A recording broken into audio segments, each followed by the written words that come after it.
Well, Irving, we are standing at the site of one of the most efficient killing machines in human history. This is Treblinka.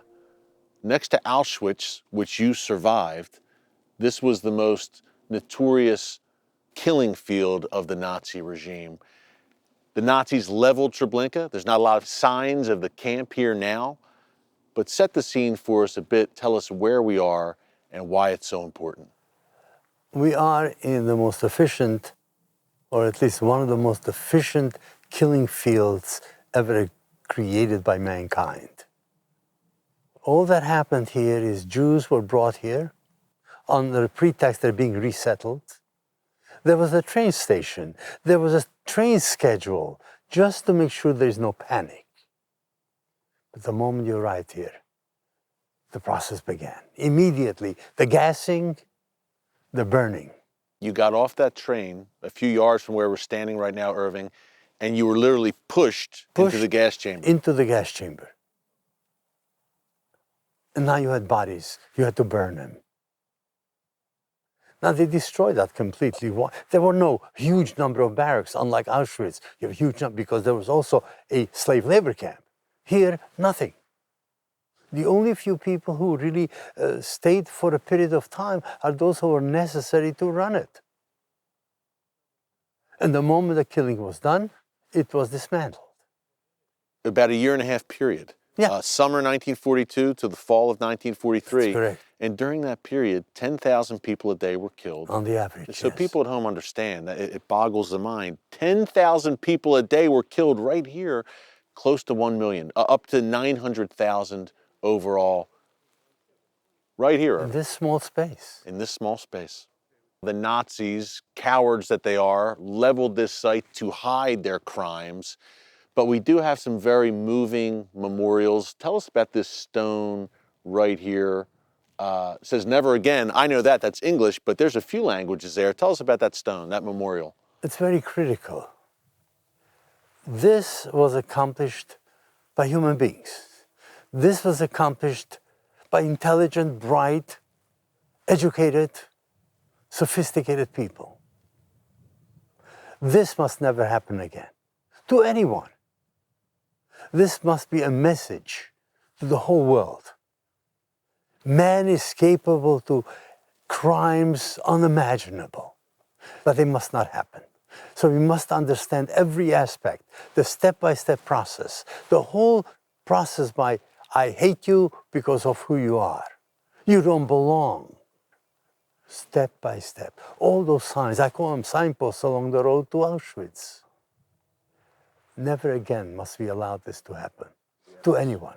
Some of these places were little villages with 17 Jews or 4 Jews, but they managed to ferret them out because the Jews had to be destroyed. Irving, as you said, these were some of the most educated people in the entire world, the Germans. When you think in terms of, it began by the Wannsee Conference. So imagine here, you have 30 people sitting around. 1/3 of them has PhDs, doctorates. This is the Wannsee Conference, 1942, where the final solution was. And they're sitting there talking about how we're going to take human beings who have done nothing wrong, who live their life, who pay their taxes, who went there about daily business. How are we going to take all of these people and murder them? To set up mechanisms to do that, to worry about the whole process, the details of the transportation, the details of the psychology, all this, just to murder people. Yeah. And the trains came right here, Irving, just a few yards from where we're standing right now. Trains came, Jews were taken off the trains, they were marched to their deaths right beyond these trees right That's here. correct, and there's nothing else It was going. a killing factory, I guess is the best way you could describe it. It's exactly what it was. It's inconceivable to the human mind. And the only way they can do it, and the way they did it, they psychologically said, these are not people. Sure, they look like people, same legs as everybody else, same face, same nose. But no, they're vermin. Think of them as vermin. And that's what makes it possible. For centuries, Jews lived side by side in Germany with non-Jews. Thriving. Absolutely. Assimilated. How do you do that? Well, you do it by demonizing the Jew. And that process is so simple. We see this today, Irving. We're here at Treblinka now. We're remembering close to 1 million people who were slaughtered here senselessly. Through that demonization process that you described, it starts from a young age. It started with the Nazi youth at a young age. We see this, I fear, today in many places in the Muslim world, in the Palestinian territories. Not only Palestinian Authority, but Hamas, their official media, painting the Jewish people as subhuman and worthy of death. Yes, and that is what we need to learn. That is why we must study this, the process, the psychology behind it, the methodology, to see how it relates. And they're identically the same. It all begins with words. The Stürmer at the bottom, the Jews are our misfortune.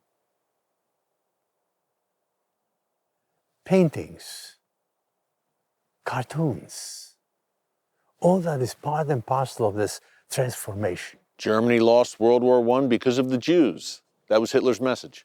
When you speak of the people who were actually hands-on, how about those people who simply had benefits? How about those people who simply said, hey, because the Jews are being destroyed, because they're being shipped out, I can move into a larger apartment? Are they perpetrators? Are they bystanders?